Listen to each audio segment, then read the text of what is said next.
What's going on, guys? Welcome back to another video. So today is like almost another sort of Christmas for me. Daredevil Born Again has dropped his first trailer. Quick point of reference, Daredevil Season 3 in particular might be my favorite thing the MCU has ever done. And yes, I can technically call it the MCU because Kevin Feige and the heads at Marvel have already said that Daredevil and all that stuff is fully canon to the MCU. It's amazing. It's like Dark Knight level quality good in my opinion. I love the series. I've actually been rewatching. I think I watched the third episode of season 3 today in preparation for the show. It's just as amazing as I remember. I mean, if you haven't seen it, definitely go check it out. But we're not here to talk about the past. We're here to talk about the future with Daredevil Born Again. And yeah, without further ado, guys, let's get started on this trailer. Thank you for finding the time. Well, I will admit, it's not entirely unpleasant seeing you again.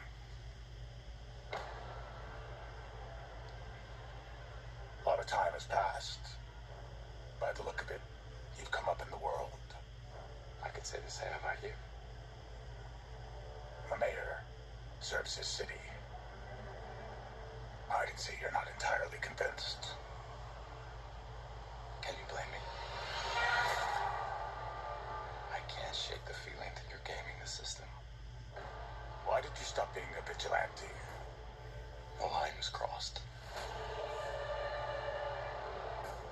It's hard to come to terms with a violent nature. Hating the power it has over us.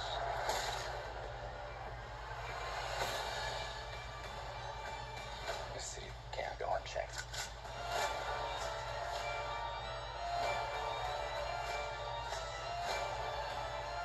Sometimes peace needs to be broken.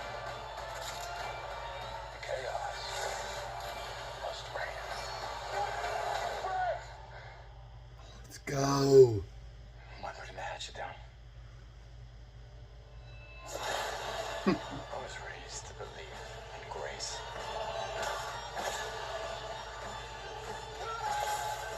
But I was also raised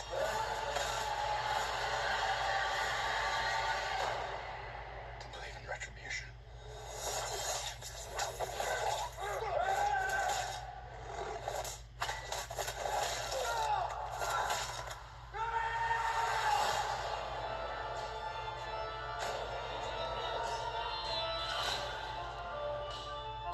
Alright, guys, let's be real. That was one sick trailer.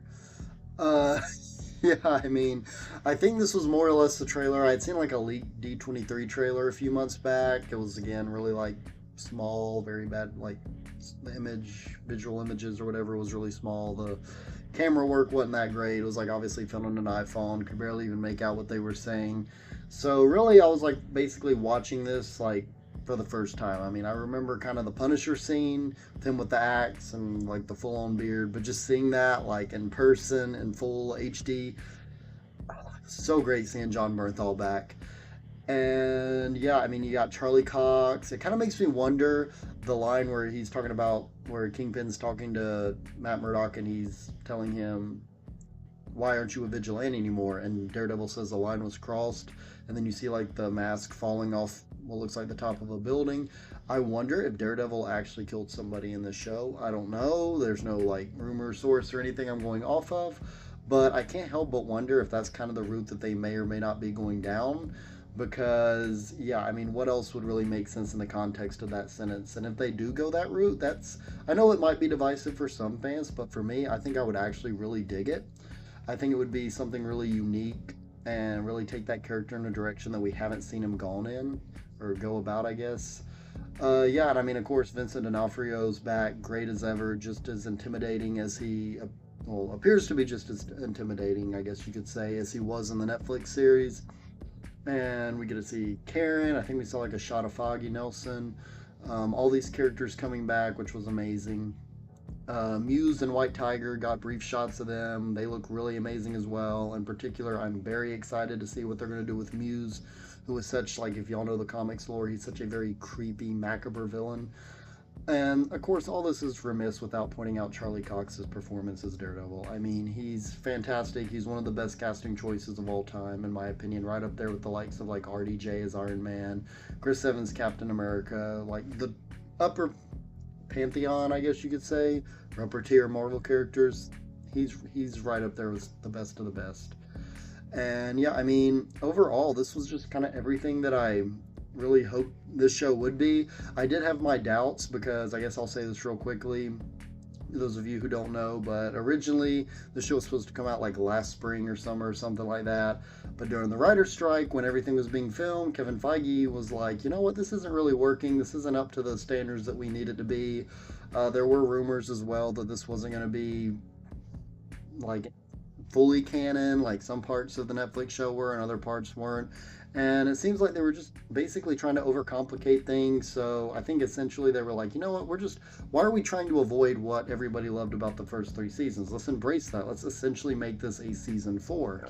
And yeah, that looks like that's what they're going for here. And it really just feels right in line with that Netflix show. I mean, the way it's shot just from the trailers kind of looks a little different. It does have a little bit more of that maybe Disney Plus-esque vibe to it, but not in a bad way. I just mean it's not quite, the cinematography and like Netflix shows tend to have that very, I guess you could say, distinct like cinematography, visual flair. Obviously that's kind of missing here, but all that to say, I mean, the action looks phenomenal. The actors look like they haven't skipped a day since we've last seen them in the Netflix Defenders saga. I do wonder, there's rumors that we could get like everyone else from like other characters like Spider-Man, which I think would be awesome if we saw Daredevil team up with Spider-Man at some point. Because I remember that was something Charlie Cox wanted back in season 3 of Daredevil, I believe it was, but obviously they couldn't make that work. And yeah, just I've heard, I think Luke Cage or Jessica Jones might appear, one or both of them, which would be really interesting.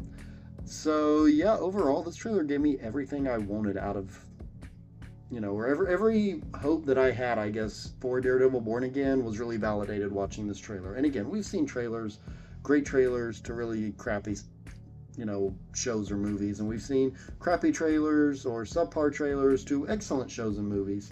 So at the end of the day, a trailer can only do so much. But in terms of what I wanted out of a Daredevil show, what I'm expecting out of a Daredevil show, this trailer really knew how to hit all the right beats. So yeah, color me excited for this. I cannot wait for March 4th. This is honestly probably right up there with Fantastic Four as my most anticipated MCU project of the year. And yeah, I guess that's all I got for today, guys. But let me know in the comments down below what you all think. Did you see the trailer? Did you love it? Are you somehow still a little skeptical of how Disney's going to handle this character? I think they're honestly going to do really well. But yeah, whatever it is, just let me know in the comments down below. And as always, please be sure to like, comment, subscribe, and share this video. And I will catch you all later. Thank you so much for taking the time out of your day to watch this video. If you liked what you've seen here and you want to see more, please feel free to like, subscribe, share, and check out my other videos in the link in the description down below. And I will see you all later.